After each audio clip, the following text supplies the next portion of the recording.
इकडे फोटो काढा ना.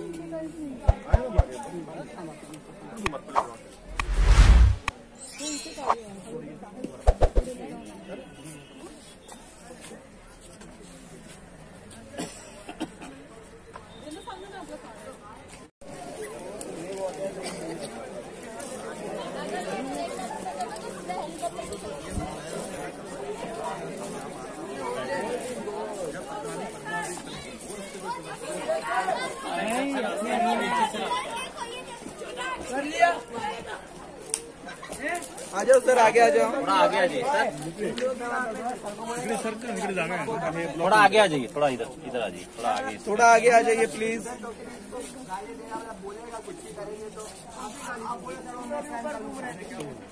चलो, वीना वर्ल्ड ग्रुप, मैंने आपको बताया था ना विजय स्तंभ के ठीक पीछे जौहर स्थल है. यही वो गार्डन एरिया नीचे दिखता है ना आपको, यही पूरा जौहर स्थल है.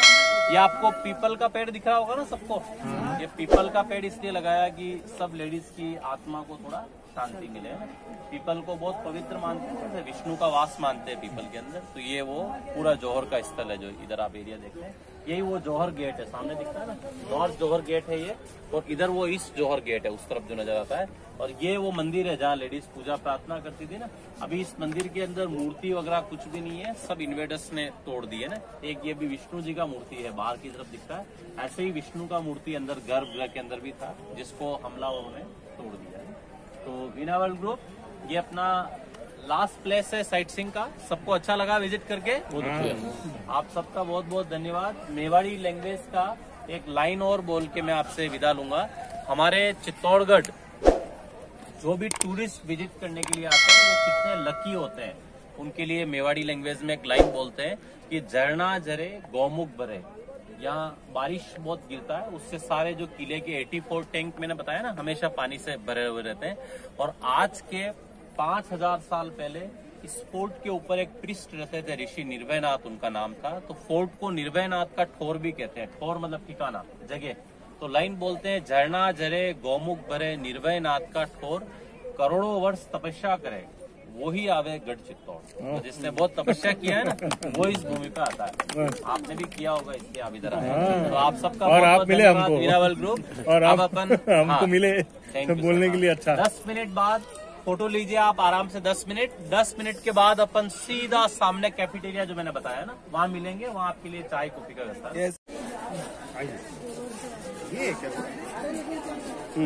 ये गार्डन इधर था. अरे हाँ ना यार, कुछ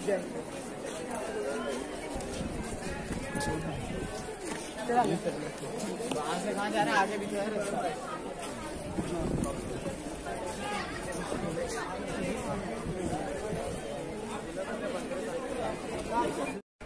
ये टावर ऑफ विक्ट्री है, विजय स्तंभ.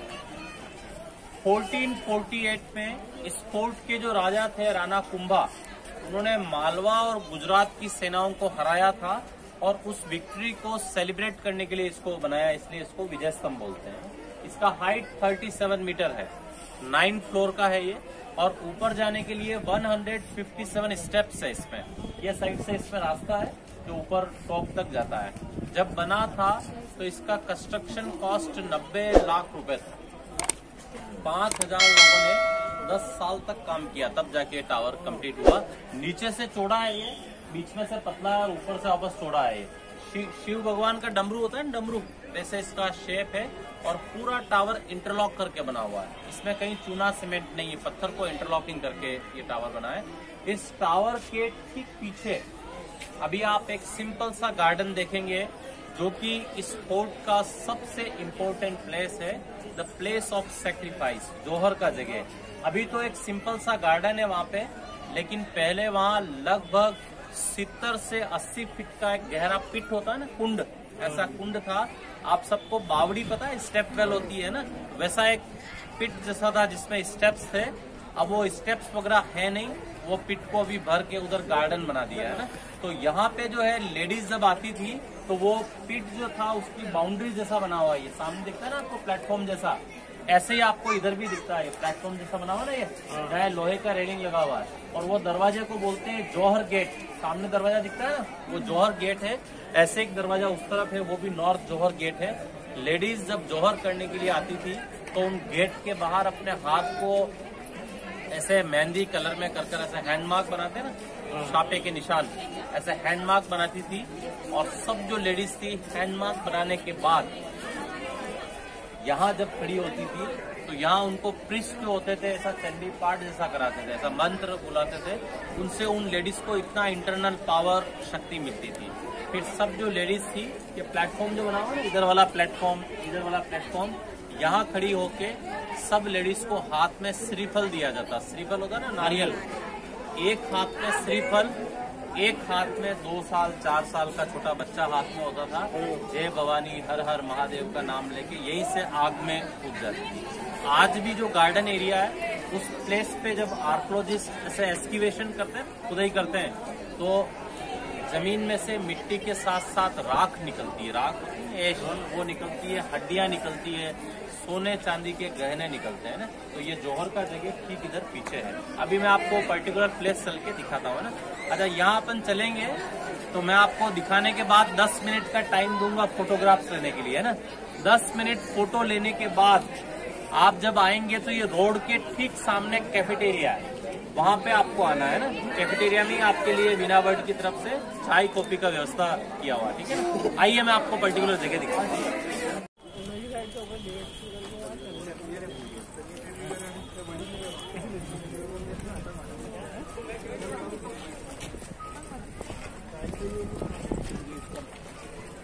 पॉइंट सेक्शन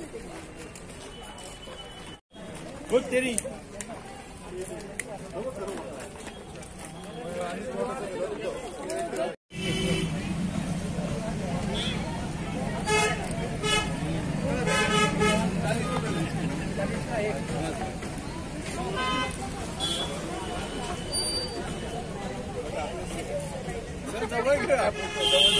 घेऊन जाईल ना ते. मी तुम्हाला काय म्हणलं, किल्ल्यांचा गेट आहे बघा, तिथे काय आहे ते.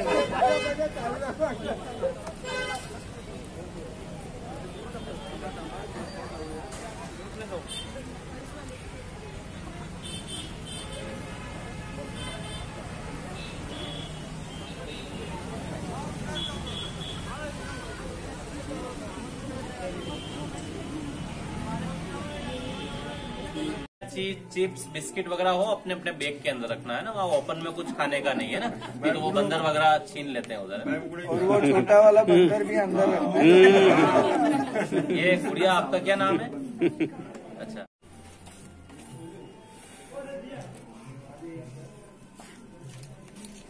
हाँ, वीना वर्ल्ड ग्रुप, आपने एक पद्मावत करके मूवी देखा होगा। अगर आपने नहीं भी देखा हो तो आपने टीवी न्यूज चैनल पे देखा होगा। मूवी का बहुत लोगों ने इधर विरोध वगैरह किया था, है ना। उसके पीछे छोटा सा कारण है विरोध के पीछे, वो मैं आपको बताता हूँ। जो मैंने आपको पद्मिनी का इतिहास जो समझाया था ना उधर कमरे के अंदर, जो पहले मैंने बताया कि अलाउद्दीन खिलजी ने हमला किया, वो चेहरा देखा, ये वो सब, ये घटना एक मुस्लिम राइटर थे मलिक मोहम्मद जायसी, उनका लिखा हुआ इतिहास है। और अपने को शुरू से एक मुस्लिम राइटर का इतिहास पढ़ाया जा रहा है। तो राजस्थान के जो राजपूत लोग हैं वो इस शीशे में चेहरा देखने वाली जो घटना मैंने अभी आपको बताई थी ना, उस घटना को इधर के लोग गलत मानते हैं। इधर के लोग ये मानते हैं कि जब एक राजपूत रानी 13-14 हजार लेडीज के साथ जल के मरने को तैयार है तो उसका पति किसी मुस्लिम को उसका चेहरा क्यों दिखाएगा ना। ये थोड़ा कंट्रोवर्सी है इसके अंदर। और इधर के राजपूत लोग जो है वो मुस्लिम राइटर के इतिहास को गलत मानते हैं। इसीलिए वो पद्मावत मूवी जब बना था ना तो लोगों ने उस मूवी का बहुत विरोध वगैरह किया था ना। और हमारे इधर क्या पद्मिनी को ऐसे देवी की तरह मानते हैं ना, ऐसे मूवी में उनको ऐसे क्या बिना घूंघट के नाचते हुए वगैरह दिखा रखा ना, तो वो लोगों की भावनाओं को थोड़ा हर्ट करता है। इसलिए वो मूवी का बहुत विरोध वगैरह हुआ था ना। ये सब दासियों के कमरे थे, सर्वेंट्स क्वार्टर थे। जब भी रानियां आती थी ना तो दासियां जो थी इधर ये जरोखे बने ना, यहाँ से उनका स्वागत वगैरह करती थी फूल वगैरह से, उसके लिए सब जरोखे इधर में बने हैं। हमारे इधर जो हम लोकल लैंग्वेज जो बोलते हैं ना, मेवाड़ी लैंग्वेज, उसमें एक लाइन भी बोलते हैं रानी पद्मिनी के लिए कि ताल तो भोपाल ताल, बाकी सब तलैया। भोपाल है ना मध्य प्रदेश, वहां आपने सुना होगा इंडिया का बहुत बड़ा लेक है, तो बोलते हैं तालाब बहुत है इंडिया में लेकिन भोपाल जैसा नहीं। फिर सेकंड लाइन बोलते हैं गढ़ तो चित्तौड़गढ़, बाकी सब गढ़ैया, किले भी बहुत है लेकिन चित्तौड़गढ़ जैसा नहीं है। और तीसरी लाइन बोलते हैं रानी तो पद्मिनी, बाकी सब रणैया। रानियां भी बहुत हुई है लेकिन पद्मिनी जैसी नहीं है। ट्रैवल एजेंसियां भी बहुत है पर वीणा जैसी नहीं। अच्छा, वीणा वर्ल्ड ग्रुप। अब अपन नेक्स्ट चल रहे हैं विजय स्तंभ और जौहर का जगह। वो विजय स्तंभ और जौहर का जगह देखने के बाद वीणा वर्ल्ड की तरफ से आपके लिए चाय कॉफी का व्यवस्था किया हुआ है ना। तो उसके लिए क्या आपको यहाँ काउंटिंग देना होगा है ना। तो चाय या कॉफी दो ऑप्शन है। तो चाय के लिए पहले हाथ खड़ा कर दीजिए ना, चाय जो लेंगे वो है ना, चाय के लिए पूरा हाथ ऊपर कीजिए, पूरा हाथ ऊपर कीजिए। अरे आता ही तो चल वैसे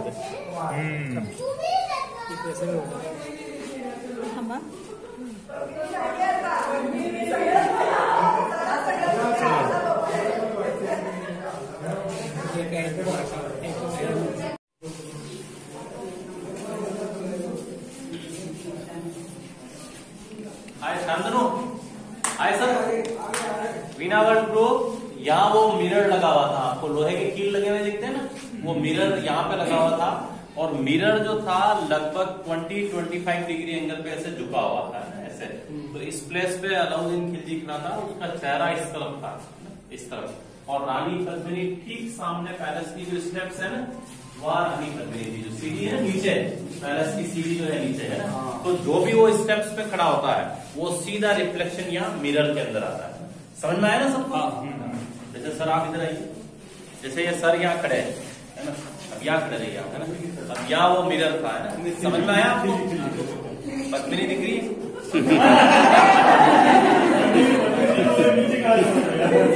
समझ में आया ना सबको? ये जो पैलेस है नहीं, लेकिन ये पानी अलादीन खिलजी को थोड़ी ना यही पद्मिनी का समर पैलेस है। समर में यहाँ रहती थी। मेन पैलेस पद्मिनी का वो था, आपको फर्स्ट में दिखाया था ना जनाना पार्ट, जहाँ में आपको सोनम वगैरह दिखाया था, वो मेन पैलेस था। और ये पद्मिनी का समर पैलेस था। तो गर्मी में यहाँ रहती थी, बोट से जाती थी, बोट से वापस बाहर आती थी ना। अब आराम से इसको देख के वापस इधर बाहर की तरफ आएंगे, ठीक है? देख के हाँ, थोड़ा और आप आगे आ जाइए बिना थोड़ा आगे आ जाइए। फिर खाना पीना राशन सब खत्म हो गया। फिर अलाउद्दीन खिलजी ने इधर के राजा से बोला, जो रावल रतन सिंह थे, कि एक बार मुझे पद्मिनी का चेहरा देखने दो, फिर मैं वापस चला जाऊंगा। तो राजा ने एक कंडीशन रखी, चेहरा डायरेक्ट नहीं दिखाएंगे, मिरर होता है ना आईना, उसमें दिखाएंगे। तो अलाउद्दीन खिलजी यहाँ आया, चेहरा देख के जब वो नीचे जा रहा था तो धोखे से उसने राजा को अरेस्ट कर लिया और पद्मिनी को ये मैसेज किया कि मेरे साथ चलने को तैयार हो तो ठीक, नहीं तो मैं आपके राजा जो है उनको मार दूंगा। तो पद्मिनी बहुत बुद्धिमान भी थी, तो पद्मिनी ने बोला मैं अकेली नहीं होंगी, मेरे साथ दूसरी दासियां भी है, तो मैं और मेरी दासियां पालकियों में बैठ के आएंगी। पालकियां होती है ना, बोली। पद्मिनी ने पालकियों में लेडीज की ड्रेसेस में सैनिकों को बिठा के भेज दिया। वो सैनिक नीचे पहुंचे, एकदम अटैक करके राजा को छुड़ा के वापस लेके आ गए अंदर। फिर दोनों सेनाओं में युद्ध हुआ। युद्ध में यहाँ की सेना कम थी, अलाउद्दीन खिलजी बड़ी सेना लेके आया। तो उसने यहाँ की सब सेना को हराकर जब वो अंदर आया ना, तब तक पद्मिनी रानी ने 13-14 हजार लेडीज के साथ जौहर कर लिया था। जौहर का जगह अभी पीछे है, अभी अपन चल के देखेंगे ना। यहाँ अपन पद्मिनी का पैलेस देखेंगे, दीवार दिखता है ना, दीवार के पीछे एक पानी का तालाब है और तालाब के बीच में रानी पद्मिनी का महल है। नाव से जाती थी अंदर, नाव से वापस बाहर आती थी ना। तो अपन वो पैलेस भी देखते हैं और वो मिरर वाला कमरा भी देखते हैं, चेहरा दिखाया था ना, वो कमरा भी चल के देखते हैं। आइए 1303। हाँ,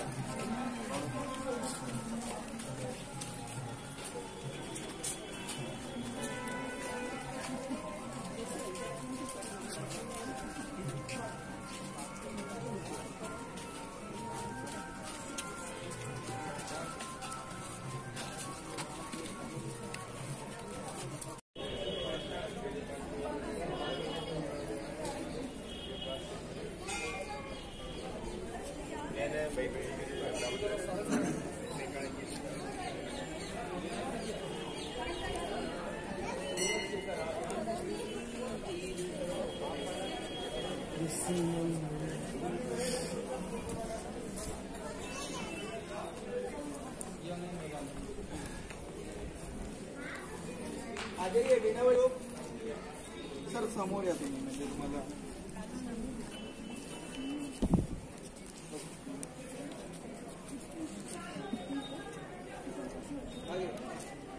ओके। वीणा वर्ल्ड ग्रुप, यहाँ पे अभी आप दो बहुत अच्छे मंदिर विजिट करेंगे। आपके ठीक पीछे मीराबाई का मंदिर है। मीरा थी ना, कृष्ण भक्त मीरा, वो मेड़ता सिटी से थी। मेड़ता सिटी है नागौर डिस्ट्रिक्ट में, जोधपुर के पास में। और मीरा की शादी स्पोर्ट के राणा सांगा के सबसे बड़े लड़के भोजराज से हुई थी। तो शादी के 2-3 महीने बाद ही मीरा के हस्बैंड की बीमारी की वजह से डेथ हो गई। तो मीरा तो अपने पति को कभी अपना पति मानती नहीं थी, वो तो कृष्ण भगवान को ही पति परमेश्वर मानती थी। तो उस समय सती प्रथा थी, सुना होगा ना, सती प्रथा थी। तो मीरा को सती होने के लिए कहा गया। तो मीरा ने कहा कि मेरे तो भगवान गिरधर गोपाल है और कोई नहीं है, मैं सती नहीं होंगी। और फिर मीरा हमेशा यहाँ साधुओं के साथ रहती, भजन कीर्तन करती। तो यहाँ की रॉयल फैमिली मेंबर्स मीरा से खुश नहीं थे। 2 बार मीरा को मारने का कोशिश किया। एक बार जहर का प्याला भेजा, लेकिन वो जहर का प्याला अमृत में बदल गया। और दूसरी बार मारने के लिए सांपों की टोकरी भेजी, लेकिन वो भी फूलों के हार में बदल गई। तो वो घटना यहीं का है। फिर मीरा को बहुत ज्यादा परेशान किया, तो मीरा ने ये जगह छोड़ के, द्वारिका है ना गुजरात, वहां चली गई। द्वारिका में मीरा कृष्ण मूर्ति में लीन हो गई थी, मूर्ति में समा गई थी। तो अंदर मीरा और कृष्ण का बहुत सुंदर मूर्ति है, अभी आप दर्शन करेंगे।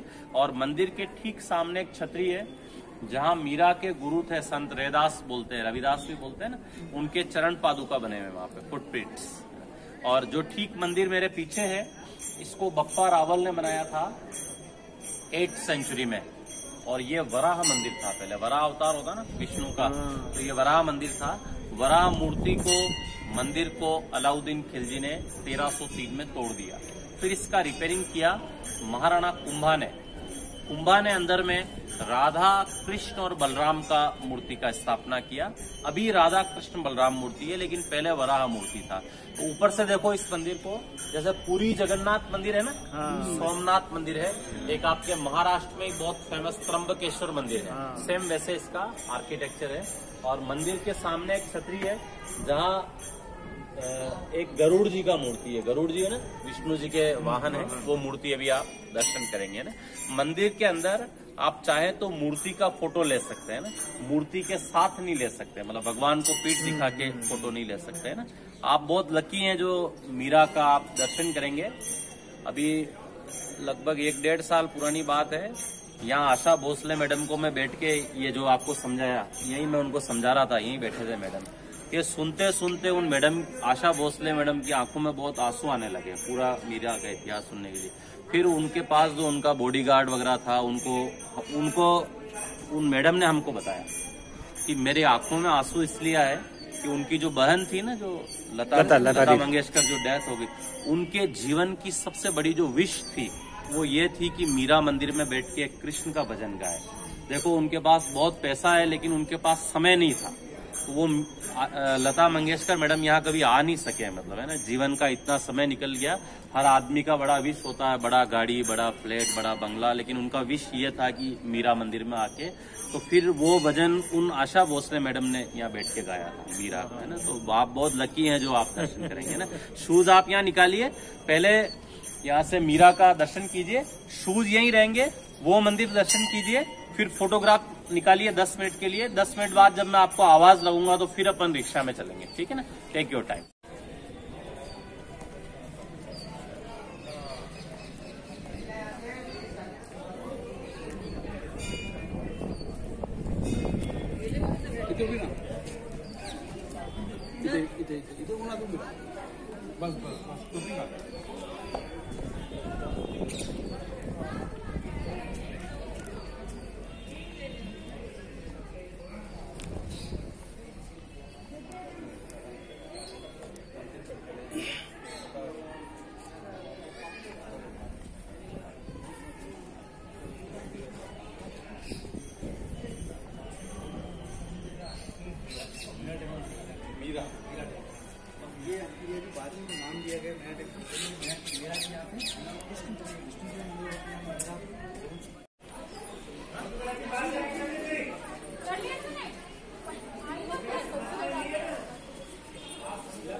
थोड़ा सा पीछे जाओ।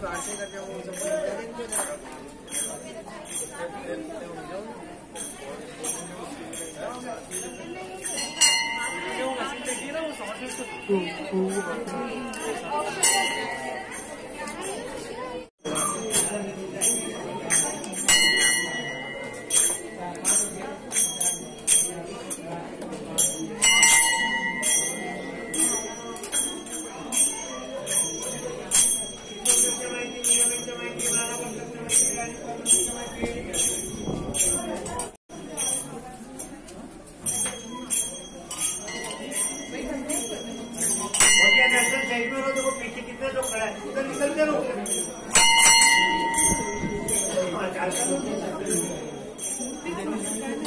हाँ ये इधर निकलते भी हो।